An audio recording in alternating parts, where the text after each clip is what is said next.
गीता अध्याय 15 के श्लोक 16-17 में 3 प्रभु बताए हैं।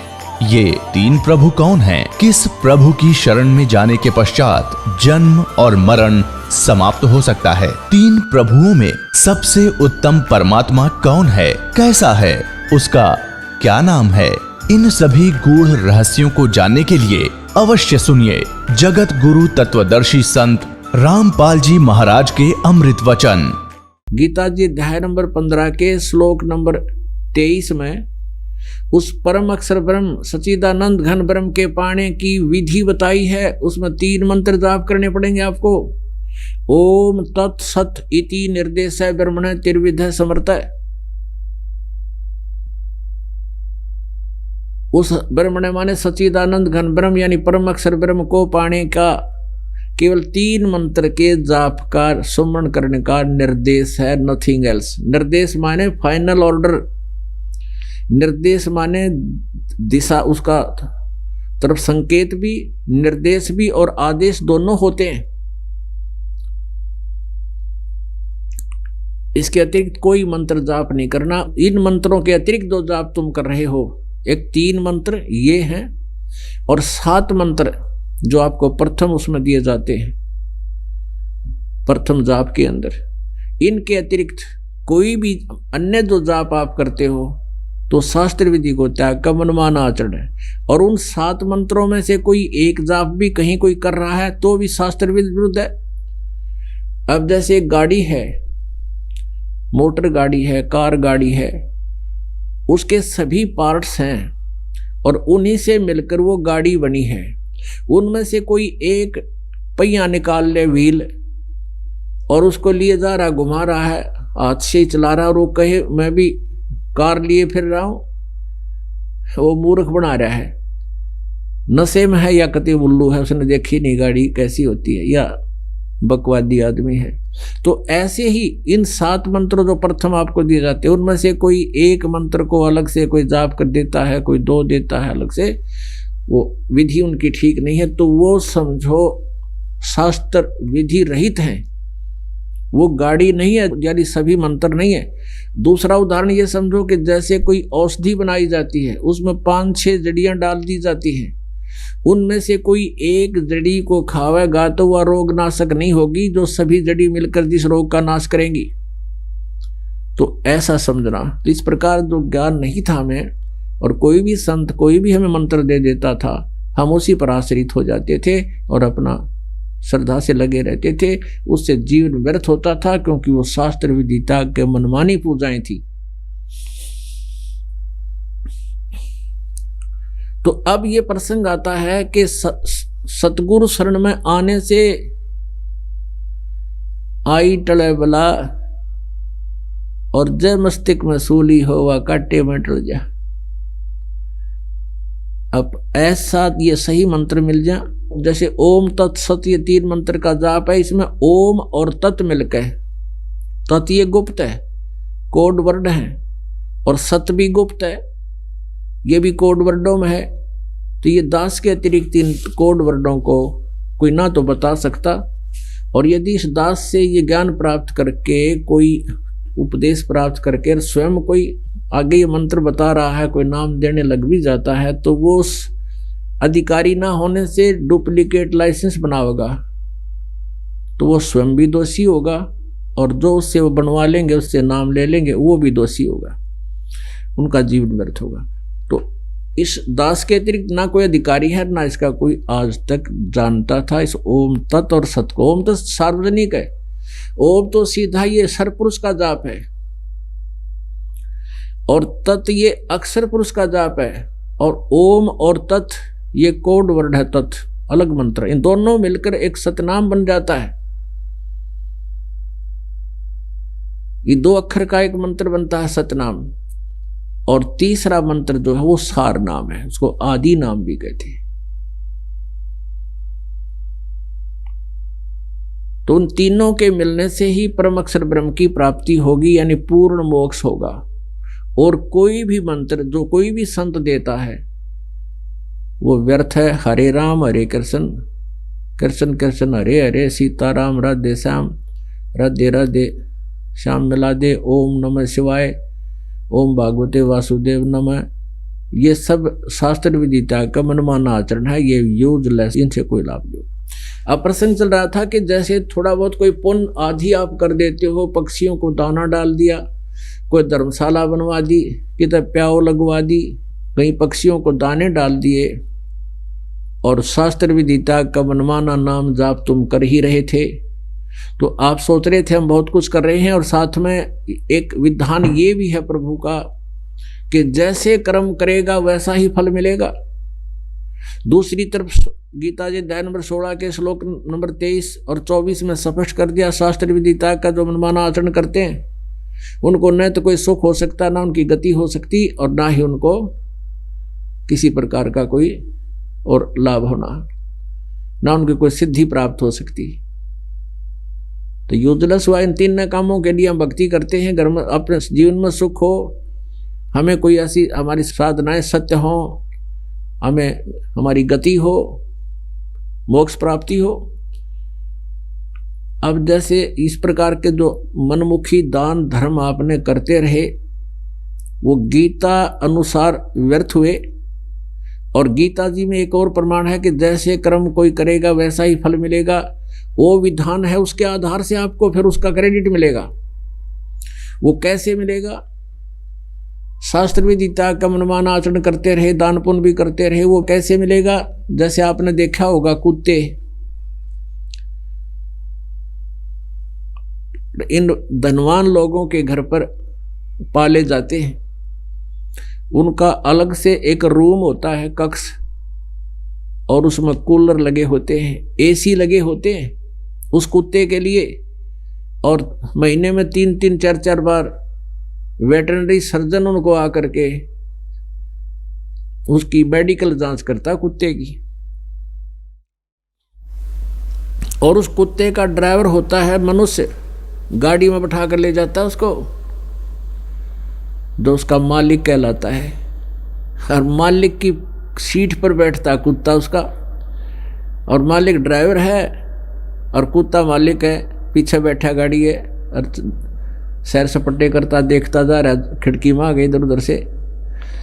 अब उस पुण्य आत्मा ने, उस भोरी आत्मा ने कभी कोई दान पुण्य ऐसे किया था मनमुखी साधना से, उसका जैसे कर्म करेगा वैसा फल तो मिला उस आधार से, उस विधान से, लेकिन वो पुण्य उसको मिल गया कुत्ते के जीवन में। अब वो पुण्य कुत्ते के जीवन में मिल गया और उसको सारे सुख दे दिए जो आम व्यक्ति को भी उपलब्ध नहीं है, मनुष्य को भी। और उसने उसके सारे पुण्यों का उसमें सारा हिसाब किताब करके खत्म कर दिया, बर्बाद हो गया। अगला जन्म मिलेगा सूअर का, उसमें कौन सुविधा देगा उसने? तो इस प्रकार हमने परमात्मा के इस विधान को जानकर अपने कर्म बनाने शुभ और मोक्ष प्राप्ति का प्रयत्न करना है। अभी तक हमें किसी ने सतमार्ग नहीं बताया, ना ये तत्व ज्ञान बताया। ठीक है, परमात्मा भक्ति की प्रेरणा ये सभ्य सज्जन सभी दे दिया करते हैं, लेकिन जिनके पास वो औषधि है नहीं और बोर्ड लगा दिया डॉक्टर का, तो नीम हकीम है। तो पुण्यात्माओं, अब आपको ज्ञान भी सही मिल गया और समाधान भी ओके, शास्त्र अनुकूल है जो दास आपको बताएगा। तो अब ज़्यादा देर लगाने की आवश्यकता नहीं है। जिनको नाम मिल गया वो तो अपना आनंद ले और अन्य को भी समझाने की चेष्टा करो, क्योंकि आपको पता लग गया, आपके संपर्क में कोई आ, उसको बताने का आपका परम कर्तव्य बनता है, समझाने का, क्योंकि नहीं तो फिर आप दोषी हो जाओगे। क्योंकि हम सभी एक ही परमात्मा की संतान हैं और हम भी उसी स्थिति में थे पहले, जब तक हमें ज्ञान नहीं हुआ। और फिर ये साधना ना मिलने से, ये भक्ति ना मिलने से, परमेश्वर की शरण ना मिलने से हमारे ऊपर कितनी आपदाएं आनी थी, उससे भी आप परिचित हो जाओगे। तो फिर आप सबको बताने की चेष्टा करो। को मानने ना मानने वो कोई बात नहीं, आपका कर्तव्य बना है एक बार उसको एक बार छेड़छाड़ जरूर करे, उसने समझाने की चेष्टा करे, और भक्ति बताओ आप प्रेम से, चाहे वो आपको बुरा भी बोले, काली नहीं माने, आपका फर्ज पूरा हुआ, आपने उसको परमात्मा का संदेश व चिट्ठी दे दी। अब वो माने ना माने वो फिर खुद जिम्मेवार है। आगे जाके जब ये प्राणी यहां संसार छोड़ कर जाता है तो उस संसार छूटते उसका सारी बात याद आ जाती है, तू क्या उद्देश्य लेकर आया था संसार में और अब कर के रहा था। अब धर्मराज के यानी न्यायाधीश के पास जाकर तो उसको खड़ा कर दिया जाता है। अब न्यायाधीश पूछता है कि बोल भाई, देखा तेरी गठड़ी खोल, क्या कमा के लाया तू। वो तो उसके पास वो भी होता है सारा कुछ, तो उसको पता चल जाता है कि हाँ मुझसे भूल होगी। अब वहां ये प्राणी एक बात कहता है, ये क्या कहता है कि हे भगवान, वहां जाके हमें भूल पड़गी, क्योंकि जब ये प्राणी संसार में आता है उससे पहले इसको सब जो है बता दिया जाता है कि तू पीछे भी बहुत जन्म बिगाड़ चुके हैं मनुष्य के, और अब क्या फिर तेरा दाव लगा है अपनी सत साधना करना, परम संत की खोज करना और शास्त्र अनुकूल साधना करके अपना जीवन सफल करना। तो ये यही सोच कर आता है, माँ के गर्भ में भी इसको याद रहती है, हे भगवान इनका गलती बनी सो बनी, आगे कभी गलती नहीं करूंगा, आपकी भक्ति करूंगा, एक बार मुझे इस गंध से निकाल दो, माँ के गर्भ से बाहर कर दो। तो वहां तो इसको याद थी, जब ये यहाँ आया तो तीनों गुणों का एकदम प्रभाव हो गया, त्रिगुणमयी माया का, ये फिर भी अचेत हो गया। तो इसको नए सिरे से जो जैसी पढ़ाई पढ़ा देता है उसी तरह शुरू कर देता है। तो फिर परमात्मा अपने सिर पर अब भार नहीं रखते, अपने सिर उलाना नहीं रखते, वो भी किसी ना किसी माध्यम से कोई संदेश उस तक पहुंचवा कर छोड़ते हैं। अब जगह जगह चैनलों पर चल रहा है, पुस्तक बांटी जा रही है, भगत बहन भाई आपस में जो मिलने वाले उनसे भी चर्चा कर रहे हो, तो उस तक संदेश पहुंचा दिया आपने। अब वो वहां जाकर के ये कहता है धर्मराज के दरबार में, जब यहां लुट पिट कर चला जाता है भक्ति ना करके और कहने से भी नहीं मानता है, तब वो एक बात कहता वहां जाके, हे भगवान हमने पता नहीं चला, हमारे को किसी ने बताया नहीं, भक्ति कर लो। तब उसकी वो फिल्म चलाई जाती है, क्योंकि एक फिल्म तो हमारे अंदर कोड वर्डों में डिपॉजिट होती है, जो कर्म हम दिन रात करते हैं, और उसकी एक कॉपी भगवान के पास पहुंच जाती है, फैक्स हो जाती है, यहां से वो ईमेल हो जाती है, और भगवान के पास वो कॉपी होती है, उसको चला के दिखा देता उसकी सीडी को, अगले तू क्या कह रहा है कि मेरे को किसी ने बताया नहीं, देखिए भक्त ये बहन क्या कह रही है तुझे, और तू क्या कह रहा है कि किसने देखा भगवान, मेरे पास समय नहीं है। तो फिर वो नीची गर्दन कर लेता है, हाँ परमात्मा कहा तो था इसने। तो पुण्यात्मा ना तो आपका सिर उड़ाना रहे, भगवान भी इस बात में उड़ाने में नहीं आता। अब चेष्टा करो मनाने की कि उसके ऊपर पहाड़ टूटेगा, तो परमात्मा वहां से भेज देता है कि चल नरक में जा तू।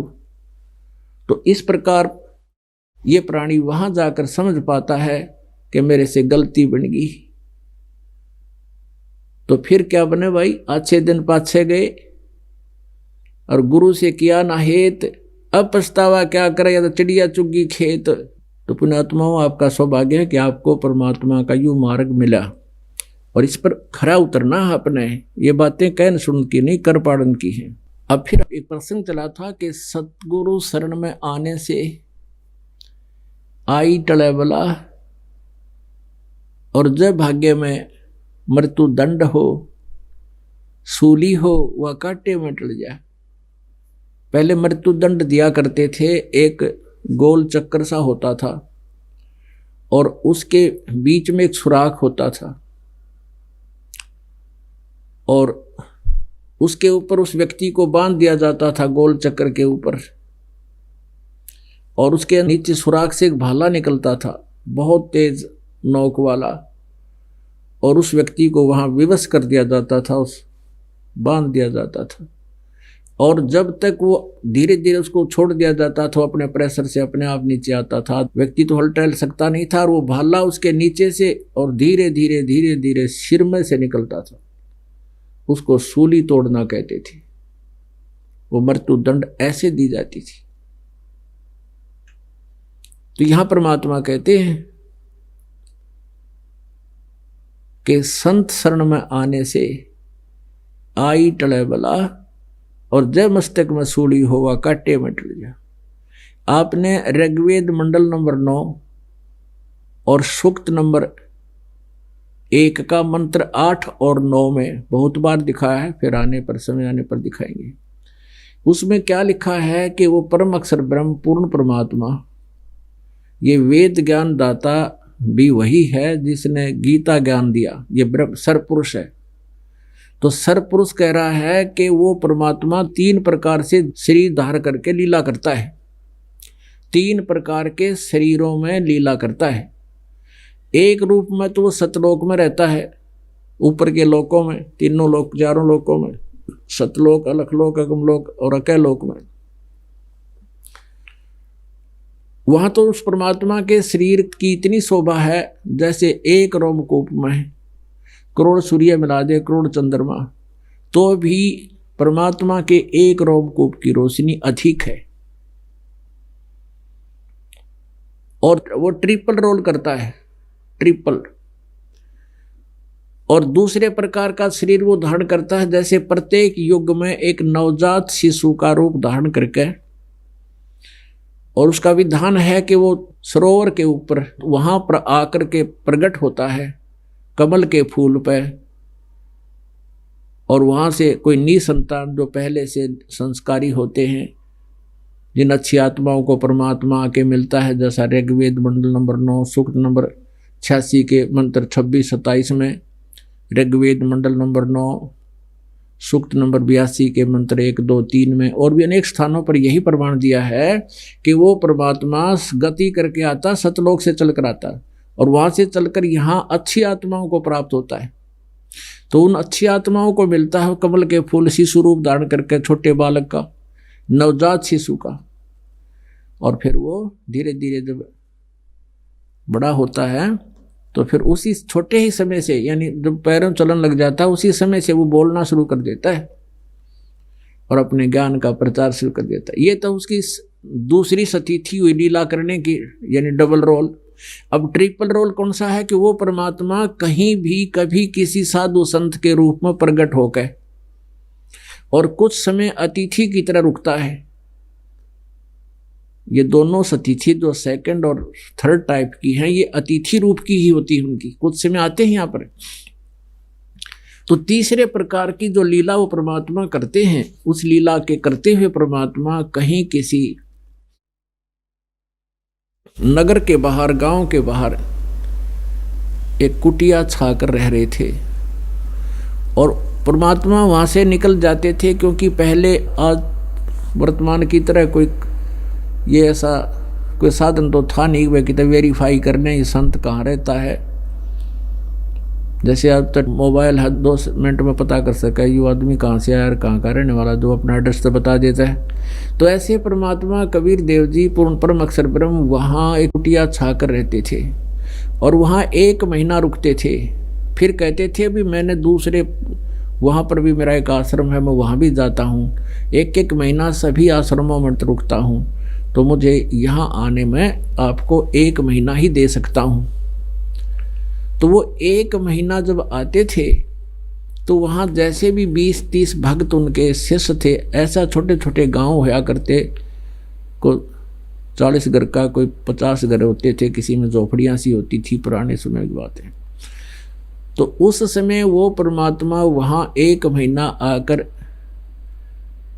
एक संत वेशभूषा में रहा करते थे,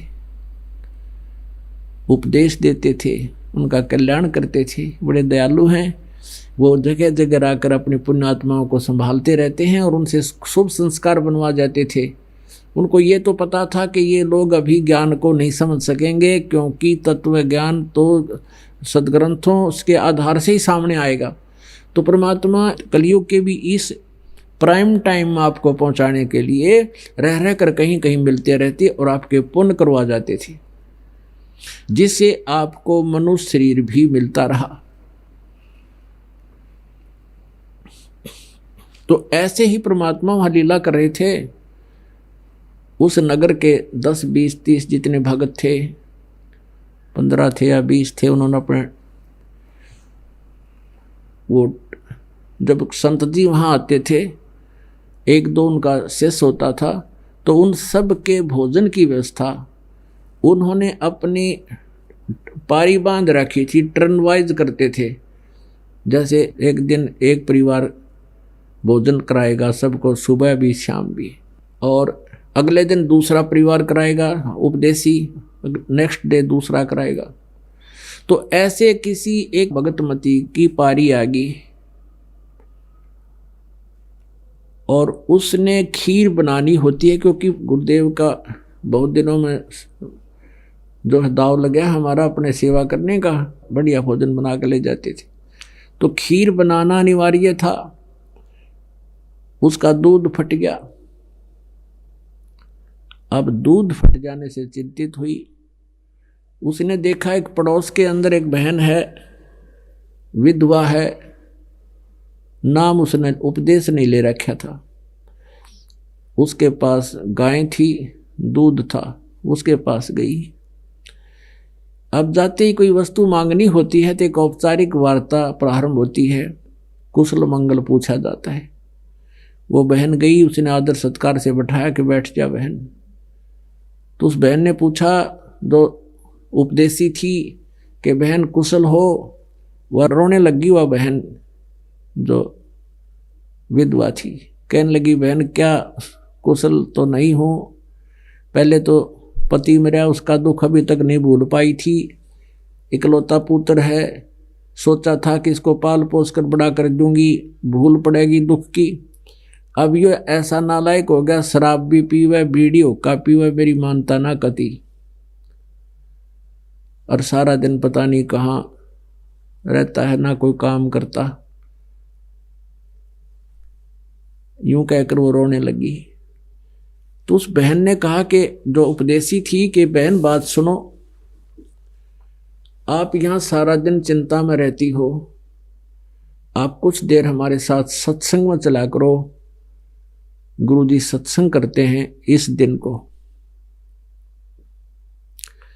यानी घंटा 2 घंटा डेली सत्संग करते हैं, 4 बजे से तू चला करे। तो कहने लगी, बहन मैं नहीं जा सकती सत्संग में। क्यों नहीं जा सकती? क्योंकि पहले तो मैं विधवा, और यदि मैं घर से बाहर जाऊंगी तो सबकी नज़र मेरे ऊपर होती है, ये कहाँ जा रही है, और तुम्हारे तो पति हैं बहन, तुम्हें तो कोई रोक नहीं सकता, मैं नहीं जा सकती। तो उस बहन ने काफ़ी कुछ समझाने की चेष्टा की, नहीं मानी वह। फिर प्रार्थना की कि बहन ऐसे ऐसे मैंने अपने गुरुदेव का आहार कराना था, मेरी पारी थी, मेरा दूध फट गया, खराब हो गया, और दूध दे दे मुझे, तेरा उधारा दे दूंगी, कल दे दूंगी,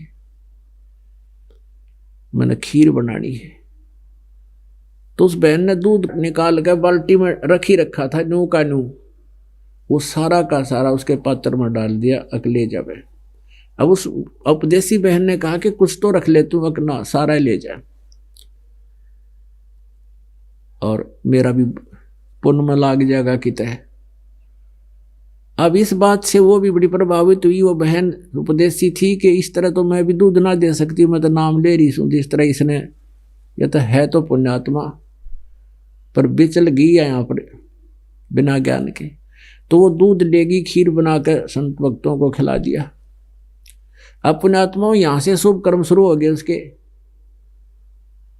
अब उस बहन ने सोचा, उपदेशी ने, कि यह है अच्छी आत्मा, जब इसका इतनी सेक्रीफाइस, इसके अंदर इतना ये हिम्मत करती है, इसने सारा दूध निकाल कर दे दिया, आप भी नहीं रखा। तो फिर वो धीरे धीरे वहाँ जान लगी, उसको चर्चा सुनावे। बेबे न्यू है, भगवान की भक्ति की कथा तो सत्संग में सुनकर जाती, उसके पास चर्चा कर दे, बस 10 मिनट 20 मिनट जैसे आध घंटा बड़ा खूब सुनने लगी। धीरे धीरे वह 2-2 3-3 घंटे सुनने लगी। फिर प्रार्थना करी उस बहन ने कि आप नाम लो, वहाँ रहोगे तो आपकी टेंशन भी खत्म होगी, दिमाग में हर समय आपके यही बात बनी रहती है, आपका जीवन का उद्देश्य ही खत्म हो चुका है, जिस तरह आप सोच रहे हो। हाँ बिल्कुल हो चुका है। मालिक कहते हैं सौछल सीधर मैं करूं अपने जन के काज, और कहते हैं कबीर कमाई आपनी कदे न निष्फल जा, सात समुद्र आडे पड़वा मिलाएगा हुआ। वो पुण्य उसने शुरू किया था, उसी का प्रतिफल मालिक ने देना शुरू किया। उसके अंदर प्रेरणा की, करे करावे साइया मन में लहर उठा, और दादू सदर जीव का वो आप बगल हो जा। वो बहन कहने लगी मैं चलूंगी तुम्हारे साथ, सत्संग तो जरूर सुन के आऊंगी, नाम तो मैं ले नहीं सकती। दिन में सत्संग था तो वो चली गई। सत्संग छोड़ने के बाद पुण्यात्मा पे फिर कहाँ रुका जाता है। वो कहने लगी बहन मैंने तो नाम दिला दे, मैंने तो खाम का जीवन व्यर्थ कर दिया, ये डले डोलिए सारे, बता के खट्टा मन इस जीवन में। जवान अवस्था में पति मर गया, एक पुत्र पास करी थी, आज ये पुत्र हाथ ला रहा, इसकी चिंता मेरे मन से निकलती नहीं, और मैं तो नाम लूंगी, पीछा छुटवाऊंगी। जन्म और मरण के चक्कर तय संग जन्म हो गए, धक्के खाते हैं, जैसा गुरुजी बता रहे। और कहते हैं एक का चोट सिधारिया जिन मिलन दाचा, एक का वचन घर कर जाता है, जिसकी पुण्यात्मा ने होती है। नाम ले लिया, सत्संग में जाना शुरू कर दिया। फिर एक दिन उसको भी प्रेरणा हुई कि मैं भी गुरुदेव को भोजन कराऊं, लेकिन वहां पारी बंद की थी सबकी। दो तीनों से प्रार्थना की कि मुझे एक दिन का समय दे दो, तो वो कहने लगे नहीं, हमारा तो मुश्किल से दाव लगा, हम अपना एक दिन नहीं दे सकते आपको। तो उस बहन जो उसको लेकर गई थी सत्संग में, जिसको दूध मांगा था उधारा, उससे प्रार्थना की। उसने खुद ही कहा बहन तू मेरे एक टाइम की सेवा तू ले ले, एक समय की मैं कर लूंगी, क्योंकि वो संत महीना 2 महीने वहां रुका करते थे, और ऐसे घर होते थे 15-20 उपदेशियों के। तो उस बहन ने फिर एक शाम की सेवा दे दी उसको कि शाम की सेवा तू कर ले। उस बहन की खुशी का ठिकाना नहीं। गुरुदेव के लिए भोजन तैयार करूंगी, भोजन सब्जी बनाई, खीर बनाई, सारा भोजन तैयार कर लिया। उसी समय उसके ऊपर क्या रजा हुई, बुखार हो गया उसका, और इतना तेज बुखार हो गया कि वह सारी कांपे। भोजन तैयार हो गया, जान की हिम्मत नहीं, और बाकी सब जा लिए वहां दोस्त गुरुदेव के दर्शनार्थ जाया करते थे। उसने सोचा अब क्या बनेगी, गुरुजी भूखे बैठे हैं संत, और मैं जा नहीं सकती। इतने वो पुत्र आ गया। वो जल्दी क्यों आ गया, उस दिन उन्होंने स्कीम बनाई कि अभी रात्रि के समय और राजा के घर पर चोरी करेंगे। वो चोरों के ग्रोह से मिल चुका था, और जल्दी भोजन खा के तुम वहां आ जाइए। कोई स्थान निहित कर लिया उन्होंने कि रात को 1 बजे 12 बजे सब सो जाते हैं, और राजा के महल में चोरी करेंगे। वहां रानियों के हार 1-1 लाख रुपए के होते हैं, और सेठ हो जावांगे और न्यू बनावांगे, वो शेख चिल्ली होगी। तो इसलिए जल्दी आ गया कि भोजन खा के जल्दी पहले जा बैठूं वहां पर, कहीं पीछे ना रह जाऊं। उसकी माँ ने कहा कि बेटा मेरा एक काम कर दे, तो ऐसे ऐसे मैंने उपदेश ले रखा है, और आज मेरी पारी थी और भोजन बना दिया, मेरा बुखार बन गया बेटा देख। अब उसने देखा, हाथ पकड़ा, हाँ आपका तो बहुत ज़्यादा तेज बुखार है, तो इसलिए मैं आपसे प्रार्थना करी बेटा आप ये आहार मेरा भोजन गुरुदेव को पहुंचा दे आश्रम में। तो उसने सोचा तू आश्रम में जाओगा, 8 बज रहे हैं, आओगा इतने 10 बज जाएंगे, कदे तू पीछे ना रह जा और तेरा नंबर कट जा, उस 1-1 लाख के हार ना मिल रहे। तुरंत मना कर गया, जो बोला नहीं मैं नहीं जाऊंगा उसमें, और तो भी मत जाया कर, माँ तेरे बारे में पता नहीं दुनिया क्या क्या कहती है। यानी 100 बातें सुना दी, और वह माई रोने लगी, बहुत बुरी तरह रोने लगी। वह कहने लगी बेटा आज के बाद तुझे कोई काम नहीं कहूंगी, तू मेरा यूं कार्य कर दे, आज कर दे तो किसी तरह। तो उसने सोचा अब घनी देर रोएगी, चलो कहने लगा अल्लाह माँ दे। उसने सोचा तो फटाफट दे कब आ जाइए। अब उस माई ने तैयार कर रखा था, वो लेकर भोजन चला गया। और वो बहन जब गुरुजी के पास जाती थी एक का प्रार्थना करा करती, गुरुदेव वो लड़का मेरे वाला बहुत दुखी करता है, शराब पीता है, बीड़ी पीता है, काम करता नहीं, और मैं थोड़ा बहुत कमाती हूँ उसमें से पैसे ले जाता है। उसको भी शरण में लो प्रभु, उसको भी शरण में लेना दाता, उसको सद्बुद्धि देना। अब ये प्रार्थना वो बार बार रो रो कर कराया करती थी। परमात्मा गुरुदेव कहते थे बेटी तू अपनी भक्ति करती रहे, कभी सुनेगा भगवान तेरी, पर श्रद्धा से लगी रहे, आन दे टाइम। अब वो लड़का भोजन लेकर पहुंचा, पूछा, वहां 10-20 भगत बैठे थे कि गुरुजी कहाँ हैं, महाराज जी कहाँ हैं? कि भाई नहान गए हैं, स्नान करके आएंगे, बैठ जाए यहाँ आएंगे और भोजन खाएंगे। इतने में महाराज जी आ गए, परमात्मा ही थे वो तो साधु रूप में, आकर बैठ गए और आके कहने लगे कि महाराज जी ये उसका लड़का आ रहा, रामो नाम था उसका, रामो का लड़का आया है और आपने दया कर दी। उन्हें सोची लड़का भी आ जाएगा तो समझो सद्बुद्धि आएगी इसको, और वो रोज प्रार्थना करती थी, आपने सुन ली उसकी, वो बेटा आ गया उसका, भोजन लिया आपका। ठीक है बेटा, बड़ी अच्छी बात हुई, परमात्मा ने सुन ली उस बेटी की। बहुत दुखी थी वो, बहुत अच्छा हो गया कि कहाँ बुलाओ, उसको बुलाया, बैठा दिया। अब संत जी ने, परमात्मा ने सोचा था कि इस बच्चे को कुछ ज्ञान दे दूं, इसकी बुद्धि ठीक हो जा। खाना सामने रखा था, महाराज जी बताने लगे बेटा मनुष्य जीवन परमात्मा पाने के लिए होता है, भक्ति नहीं करते वो दुखी होते हैं, परमात्मा की भक्ति करनी चाहिए, सत्संग माया करे, उपदेश ले ले। वो लड़का कहता है बाबा जी भोजन खा ले जल्दी, मैंने जल्दी जाना है, मैंने तेरी शिक्षा की आवश्यकता नहीं मुझे।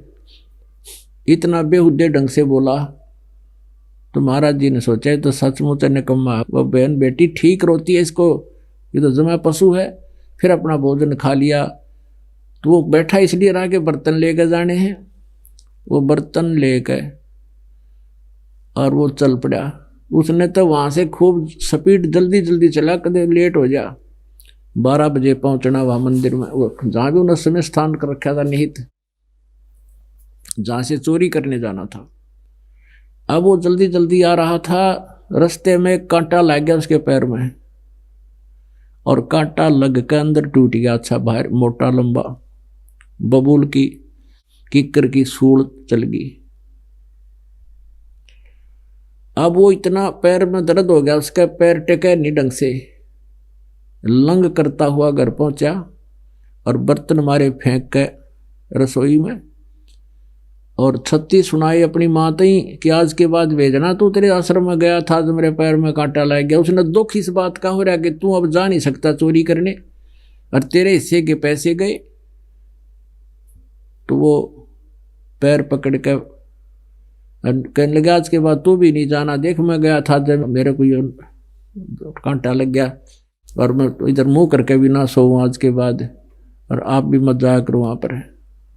अब वह माई फिर रो अपने कर्मों को, क्योंकि बिना ज्ञान के हम ऐसी स्थिति में आते हैं, हमें पता नहीं भगवान अब क्या करने जा रहा है। पुण्यात्माओं, जब आप परमेश्वर की शरण में आ गए और आपको कुछ भी हानि होती दिखे तो भी ऑब्जेक्शन नहीं करना चाहिए आपने, क्योंकि भगवान गलत कर नहीं सकते, परमात्मा कभी गलत नहीं कर सकते। जैसे हम ऑपरेशन थिएटर में चले गए, फिर डॉक्टर कुछ क्रिया करता है और हम उसको पूरा नहीं करने देते हैं, है पीड़ा हो, इंजेक्शन नहीं लगाओ, उठ कर भाग लो, तो वो कैसे इलाज करेगा आपका। तो यहाँ आने से भी यदि कोई कष्ट आपको हो रहा है तो सूली की सजा कांटे में टलेगी आपकी, तो उसमें ऑब्जेक्शन नहीं होना चाहिए। ना परमात्मा को कोई उल्हाना देना चाहिए कि मैंने ये कर दिया और वो कर दिया, मुझे फिर भी हानि हो रही है, तो उसका भी कोई कारण है, वो आपकी बहुत बड़ी बला टाल रही है भगवान। अब वो रो रही है कि भगवान इस नालायक का आज कांटा लगना था, इतना दुष्ट है, ना यू खुद जावे ना मन न जान दे आज के बाद।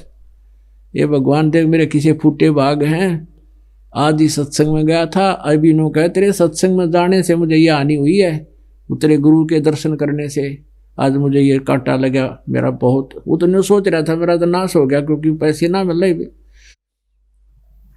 अब परमात्मा क्या खेल खेलता है उस तक हमने, उसने अपना ऑपरेशन करने दो। तुम छोटी मोटी कठिनाई आती है ही तो महसूस न करना कि भगवान जो आप करोगे ठीक का होगा, दाता आप गलत कर ही नहीं सकते, ये भावना आपकी बनी रहनी चाहिए, तो परमात्मा का ऑपरेशन पूरा होगा। अरे छोटा सा कोई नाम ले रखा है, छोटा सा कष्ट आ गया, नाम छोड़ गए तो फिर रह गया दूर। आप तो ऑपरेशन थिएटर में दबाज गए उठ के, वो भयंकर रोग बन जाएगा कभी ना कभी। वह माई फिर रोआ बुरी तरह कि वो के करा भगवान, ये भगवान आपने ऐसा नहीं करना चाहिए था, ये तो आश्रम में जाएगा नहीं, ये कैसे सुधरेगा। तो पुण्यात्मा हमारा तो ऐसा स्वभाव हो गया जैसे ऊंट का होता है, ऊंट के ऊपर कोई सामान रखते हैं ना बैठाकर, तब भी वो रोता है आ सोचा मार गिरा मत है, और जब उसके ऊपर से उतारते हैं तब भी वो ऐसे ही करता, बहुत बुरा कर दिया मेरी गेला। अब तो वजन उतार रहे तब क्यों रो रहा है वो, तो रखें जब तक ठीक रहो, उतारते हैं भी रो रहे। तो ऐसे स्वभाव हो गया हमारा। परमात्मा हमारा भार उतार रहे तब भी हमने आए मर गए यू के क्या भगवान। तो क्या हुआ, अब वो कंडेम हो गया। जैसा भी देसी ट्रीटमेंट था, माई ने उसका को पट्टी वट्टी बांध दी, बेटा सुबह कांटा निकलवाएंगे। लेकिन सारी रात दुखी हुआ खूब रही कि भगवान आपने ऐसा नहीं करना चाहिए था, यू के हुआ बता। तो सुबह क्या हुआ कि रात्रि में उसके जो मित्र थे चोर, उन्होंने कुछ देर उसकी इंतजार करी और वो चोरी करने के लिए चले गए। वो नहीं जा सका। अब राजा के महल में चोरी करने का प्रयत्न करने लगे, वो पकड़ लिए, वो तरात्यन कर दिए पेश। राजा से कहा कि भगवान ये ऐसे खूंखार हैं, जब राजा के चोरी और डाका डालना चाहते हैं तो आम जनता को ये क्या बख्शेंगे, ये बड़े भयंकर खूंखार डाकू और चोर हैं। राजा ने कह दिया इनको सजा सूली की सुना दो। वो 4-5 थे, उन सारों को सूली की सजा सुना दी। और उसके साथ एक और एडवर्टाइजमेंट किया करते थे, उनको गांव नगर में घुमाया करते थे आसपास के, ताकि औरों को भी ये भय बने कि इन्होंने क्या दोष किया है, क्या अपराध किया, इसको क्या सजा दी जा रही है। तो इस तरह वो सजा उसकी गले में लटका दिया करते, पंपलेट बना के उन पर लिख दिया जाता था इस व्यक्ति ने ये अपराध किया जिस कारण से इसको आज ये सजा मिलने जा रही है। वो तो गले में डाल दिया। और आगे आगे बैंड वाला चलता था, एक बाजा बजाता हुआ, ढोल पीटता हुआ चलता था। तो उस तरह का जो बाजा ऐसे बजता हुआ आता था, तो घर से निकल कर सब देखा करते थे किसने क्या अपराध किया है। वो माँ ने सुबह उसके पैर से कांटा निकलवा दिया और उसके पट्टी ड्रेस कर रखी। वो दोनों माँ बेटा भी बाहर गली में खड़े हो गए अपने घर के सामने, और उधर से वो आ रहे थे और पुलिस वाले उनसे कह रहे थे तुम बोलो, हम अपराधी हैं, हमने राजा के डाका डालने की सोची थी, चोरी करने की प्रयत्न किया, आज हमें शाम को सूली तोड़ा जाएगा, कोई सुनता हो हमारी तो ऐसा अपराध कोई ना करियो। ये उनसे कहलवाया जा रहा था और घुमा रहे थे। अब उस लड़के ने भी देखा कि तो वो मित्र हैं आपके, और उसके मन में आया कि परमात्मा यदि कल कांटा ना लगता तो मैं भी इनके साथ होता और मुझे भी आज सजा मौत होती। अब फिर सोचता हो बालक नादान रोता है, भगवान मेरी तो मौत होती, मेरी माँ का क्या हाल होता मेरे पीछे से, अकेली है, कोई बहन नहीं, कोई भाई नहीं, कोई इसका और पति नहीं, मेरा पिता नहीं। तो वो जब माँ तो ये देखकर अंदर आने लगी तो जाके अपनी माँ के सीने से लगकर वो लड़का बुरी तरह रोने लग गया। उसकी माँ ने कहा बेटा अब क्यों रो रहा है, तेरा पैर का कांटा भी निकलवा दिया, अब क्यों रो रहा है। तब उसने कहा कि माँ आज धन्य है तेरे गुरु का, धन्यवाद करता हूँ जिसके कारण आज तेरे बेटे की जान बच गई। कि माँ अगर मैं कल नहीं जाता आपका गुरुदेव का भोजन लेकर के, और यदि मुझे कांटा ना लगता आज तेरा बेटा सूढ़ी टूटता, सजाए मौत होती मुझे। तो माँ ने कहा बेटा है मेरा नालायक, ये बात क्यों बोल रहा है, तो मुंह बंद कर अपना, मेरा बेटा क्यों सूढ़ी टूटता, मेरा बेटा कौन सा चोर थोड़ा ही है। तो उसने कहा कि माँ तेरा बेटा चोर भी था, मैं चोरी भी करता था और मैं इनके साथ जाना था। तो वह माँ रोने लगी, रे निकम्मे तो चोर भी हो गया था। कहा माँ मैं चोर भी हो गया था, और आज से मैं कसम खाता हूँ कभी कुछ भी अपराध नहीं करूँगा, और आपके गुरुजी से मैं चलकर उपदेश लूँगा, मेरी जीवन रक्षा हुई है। तो पुण्यात्माओं, करे करावे साइया मन में लहर उठा, और दादू से दरजीव के आप बगल हो जा। कबीर साहब कहते हैं सो छल सीधर मैं करूं अपने जन के काज, ना जाने के कारण बना दूं उसको अपने चरणों में लेने के लिए। तो ऐसे सतगुरु शरण में आने से आई टले बला, जब भाग्य में मौत हो वह काटे में टल जाए। पुण्यात्माओं, ये कथाएं नहीं है, ये सच्चाइयां हैं। करके देखो इस परमात्मा के ऊपर विश्वास करो, कबीर भगवान पर। ये परम अक्षर ब्रह्म है, सारी सृष्टि के मालिक हैं। राम नाम रटते रहो, राम नाम रटते रहो, जब तक घट में प्राण, कभू तो दीन दयाल के है भनक पड़ेगी कान। अब उपदेश लेने के बाद आप जी ने आखिरी सांस तक भक्ति करनी है। कहते हैं जैसे कोई गेम है, खेल रहा है बच्चा, तो उस गेम के लास्ट गेम तक, लास्ट मैच तक उसने सतर्कता से और नियमित खेलना पड़ेगा, तब वो सफल होगा। तो पुण्यात्माओं, यहाँ हम इस काल के लोक में हैं और हमने यहाँ से मोक्ष प्राप्ति के लिए ही जीवन प्राप्त हुआ है। ये मनुष्य जीवन केवल मोक्ष प्राप्ति के लिए है। ये समझ लो कि हमारे जन्म और मृत्यु का रोग लगा हुआ है और हम इसके ट्रीटमेंट के लिए कोई दूसरा साधन अपना रहे हैं,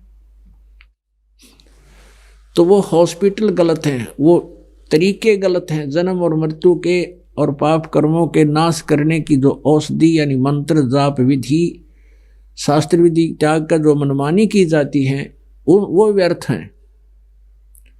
अब आपको यहाँ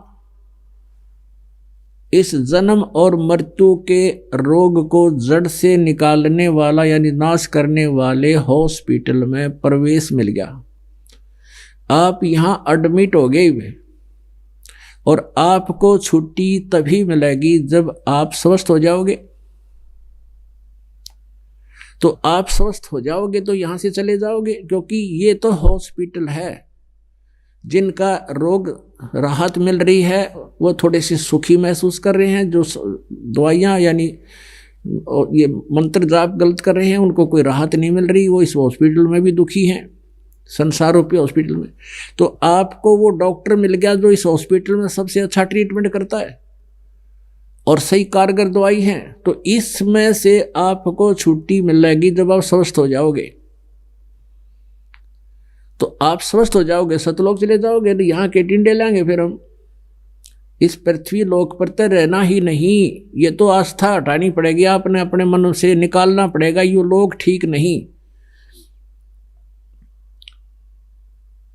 और इसके लिए इस ज्ञान को आधार बनाएं। आपके पास जैसे पीछे भी बहुत से उदाहरण हैं और कई ताज़ी घटनाएं घट जाती हैं, वो याद ज़्यादा रहती हैं। आज हम कहाँ रह रहे हैं? इस झूठे सुख को सुख है ये मान रहा मनमोद, ये सकल जबीना काल का और कुछ मुख में कुछ गोद। हम काल के लोक में रह रहे हैं। सरपुरुष ये काल है, ब्रह्म, इसी को कहते हैं जो गीता बोलते समय 11वें अध्याय के 32वें श्लोक में कहता, अर्जुन मैं काल हूँ, सभी को खाऊंगा, सभी को मारूंगा, नाश करूंगा इन सबका, इन योद्धाओं का। तू ना लड़ेगा तो भी मैंने मार देना है इनको। वो स्वयं कहता मैं काल हूँ, वो सरपुरुष है, वो ब्रह्म है, वो श्री कृष्ण जी में प्रवेश करके बोल रहा है।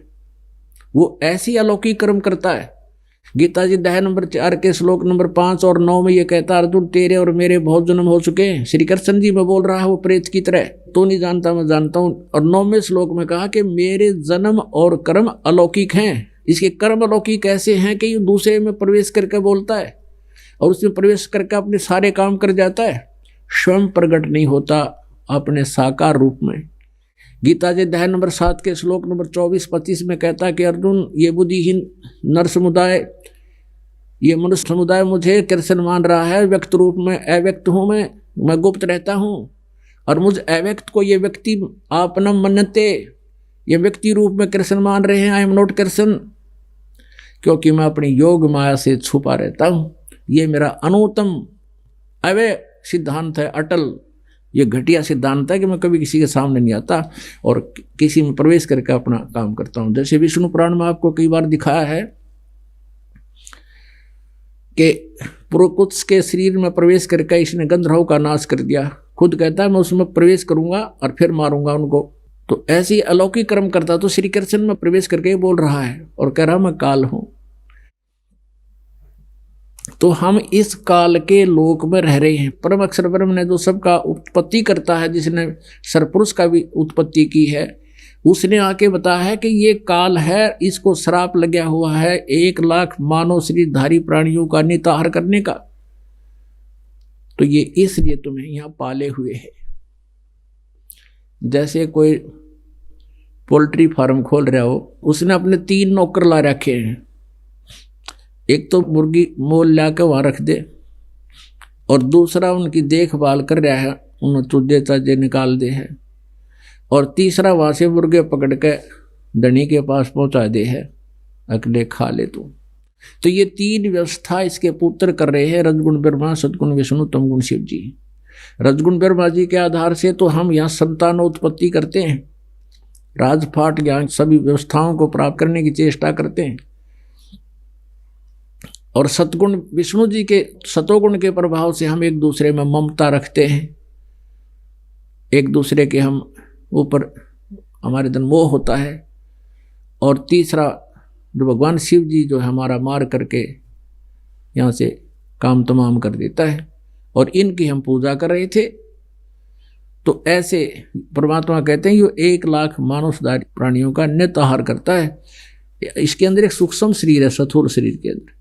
इस स्थूल शरीर के माध्यम से जितने भी अच्छे बुरे कर्म ये करता है, अच्छे बुरे आहार करता है, जैसे शराब, मांस, तंबाकू, बीड़ी, सिगरेट, सौफंड करता है, तो उसका सूक्ष्म अंश सूक्ष्म शरीर में लिप्त हो जाता है। और उसको फिर इसने उससे छुड़वाने का तरीका बना रखा है, तपस्या पर भून के। वहाँ जीव मरते नहीं, लेकिन तंग इतने होते हैं पूछो मत, उनको फिर कर्माधार से भेज देता है। आजकल इसको समझना बहुत आसान है। जैसे आजकल एक ऐसे तरीके अपना रखे हैं इन्होंने, मछली का तेल निकालते हैं, समुद्र के किनारे एक मशीन लगा देते हैं, उनको एकदम मछलियों को पकड़ते हैं, वो समुद्र से निकालते हैं, तुरंत मशीन में डाल देते हैं, और मशीन में ऐसी बुरी तरह उनको उठा पटक करते हैं, सेकंडों में ही उनमें से तेल छुड़वा लेते हैं और फिर उनको फिर फेंक देते हैं, जीवित रह जाती हैं। तो ऐसे वो वहाँ गंध निकाल लेता हमारे अंदर से, उस तपस्या पर हमें भून के तड़फा के, और फिर हमें भेज देता जाओ तुम अपने कर्म आधार से कर्म करो, जो जिसका भाग्य भोगो। तो यहाँ ये रहने का स्थान नहीं है। अब जैसे कोई सेठ है, कितना ही पैसा उसके पास, अच्छी बड़ी इंडस्ट्रीज है, या कोई मंत्री है, मुख्यमंत्री है, प्रधानमंत्री है, अब वो कितना सुखी है, और उसकी मृत्यु हो जाती है तो क्या सुख था उसको, क्या सुख होया यो? क्योंकि सारा जीवन वो व्यक्ति संग्रह करने में लगा रहता है, उससे फिर कार कोठी बनाने की नीत अपनी बनाए रखता है, संपत्ति जोड़ दूं, ये कर दूं। तो यहाँ तो हम रह ही नहीं सकते। यहाँ से दिल हटाने के लिए ये फार्मूले अपनाने पड़ेंगे। ये बातें सच्चाई है, लेकिन याद रखनी पड़ेंगी। ये परमात्मा कहता है कि सारा जीवन ये प्राणी संपत्ति और संतान के ही लिए अपना जीवन न्यौछावर कर जाता है, और संपत्ति जोड़ने की नीयत इसकी खत्म नहीं होती। इसके मरे जा सही हो, लास्ट में भी न सोचा कुछ धंधा ही करता रहूं जब तक हाथ पैर चलते हैं, और परमात्मा के लिए भक्ति का टाइम समय इसके पास होता नहीं। अब जैसे एक बहुत बड़ा उद्योगपति था, सारी व्यवस्था थी, अपने ही हेलीकॉप्टर में गिर कर मर गया। अब जब तक उसके पुण्य थे तब तक तो वो सारा ठाठ बाट से हेलीकॉप्टर में चला था, और जिस दिन वह बैटरी डिस्चार्ज होगी, पुण्य समाप्त हो गए, आगे चार्जर था नहीं, ठीक साधना कर नहीं रहा था, तो उसका जीवन पूरा हुआ। अब क्या बनेगा? कुत्ते की योनि प्राप्त करेगा वो। तो क्या है ये लोग, कहाँ रह रहे हैं हम? ये धोखा के रखा अपने साथ।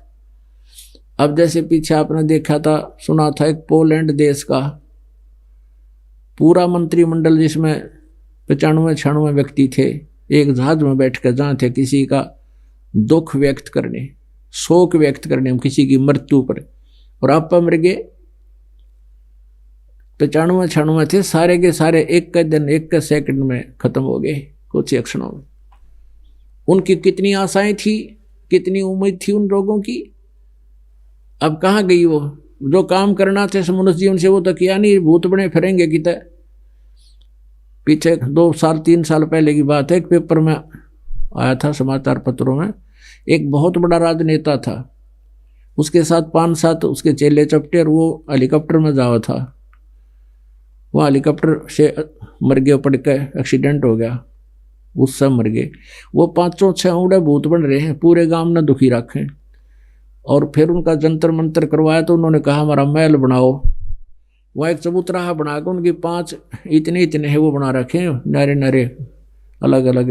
हाँ, वो वहाँ कोठी बनवा रहा है, और तो भक्ति करनी थी वो करी नहीं गई, आज वहाँ भूत बना फिर है। ऐसे ही एक इसका आंध्र प्रदेश के मुख्यमंत्री हेलीकॉप्टर में जावे थे। अब जो मुख्यमंत्री है उसकी कितनी उमंग, और कहाँ कहाँ उसकी पार्टियों की इंतजार होती है, यहाँ आएंगे आगे से आगे उनके ऊपर, और वो वहाँ उसका ये नहीं पता कहाँ मरा हुआ पड़ा है। 3 दिन में जाकर लाश मिली थी उसकी। ऐसे अरुणाचल का एक मुख्यमंत्री 7 दिन में सौ पाया था, उसके टुकड़े टुकड़े हुए गादड़ के सीटें थे।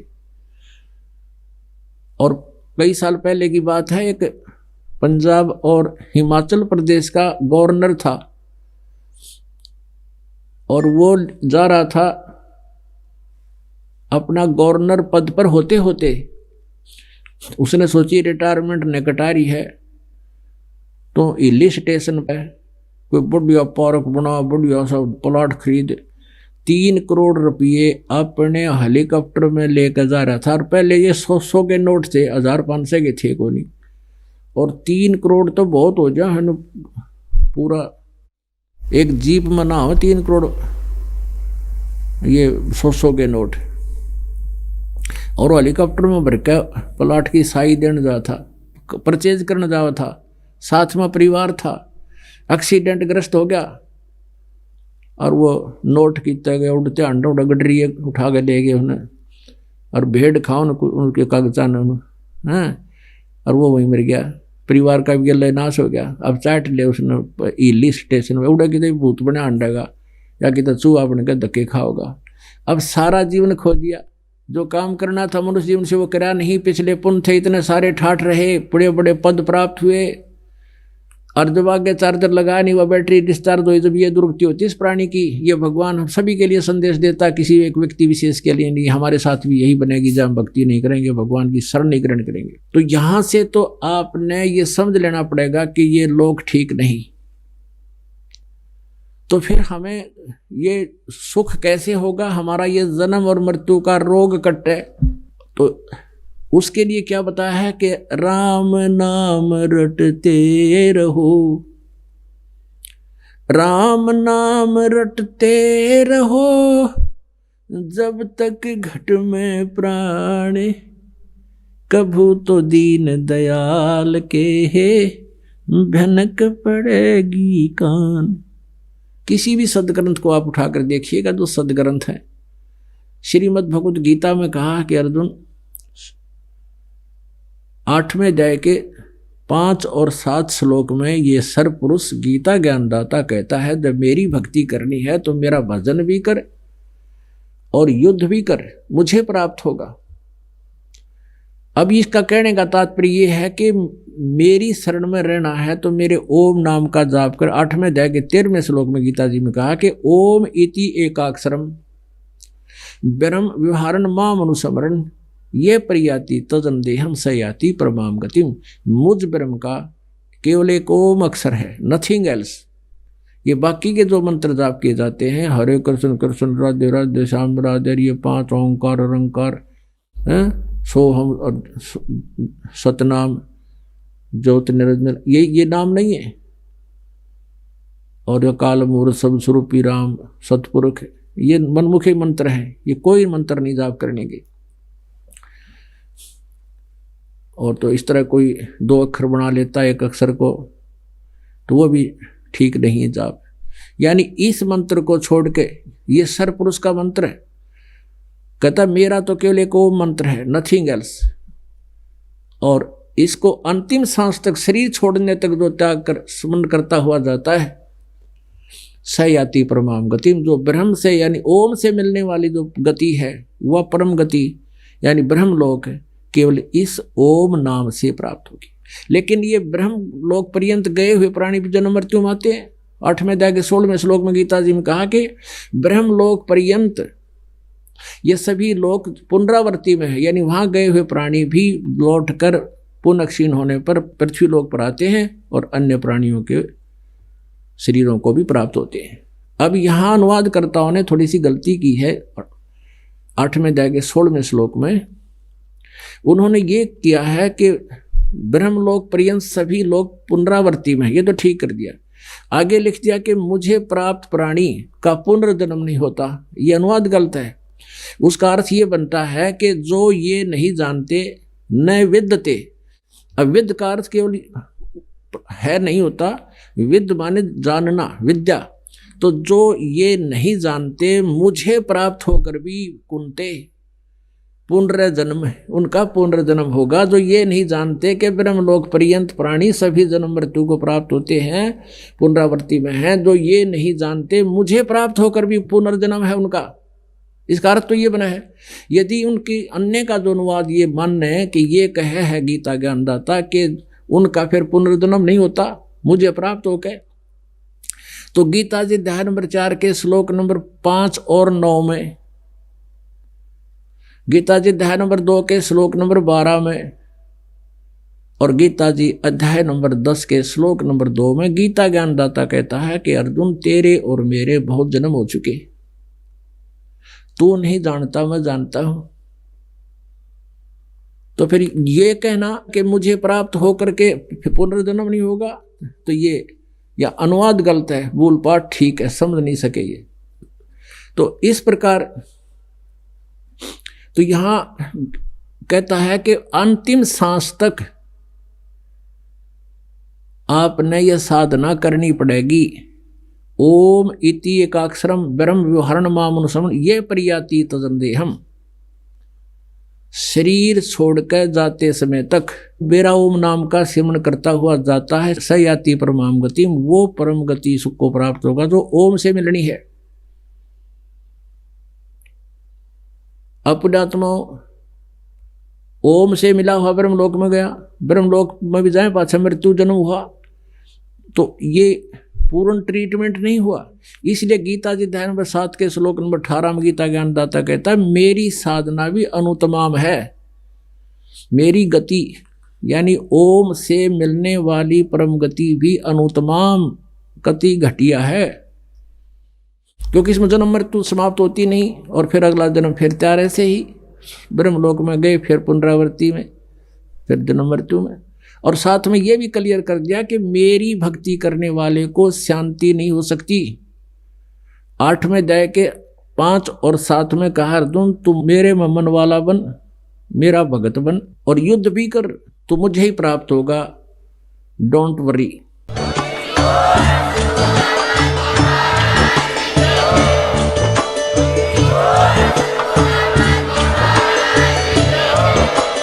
आप सुन रहे थे जगत गुरु तत्वदर्शी संत रामपाल जी महाराज जी के मंगल प्रवचन। अधिक जानकारी के लिए विजिट कीजिए हमारी वेबसाइट www.jagatgururampalji.org। संत रामपाल जी महाराज जी के शुभ आशीर्वाद से पूरे विश्व भर में 500 से भी ज्यादा नाम दीक्षा केंद्र हैं, जिन पर संत रामपाल जी महाराज जी द्वारा ऑनलाइन निशुल्क नाम दीक्षा दी जा रही है। अपने नजदीकी नाम दीक्षा केंद्र का पता करने के लिए संपर्क करें 8222880541।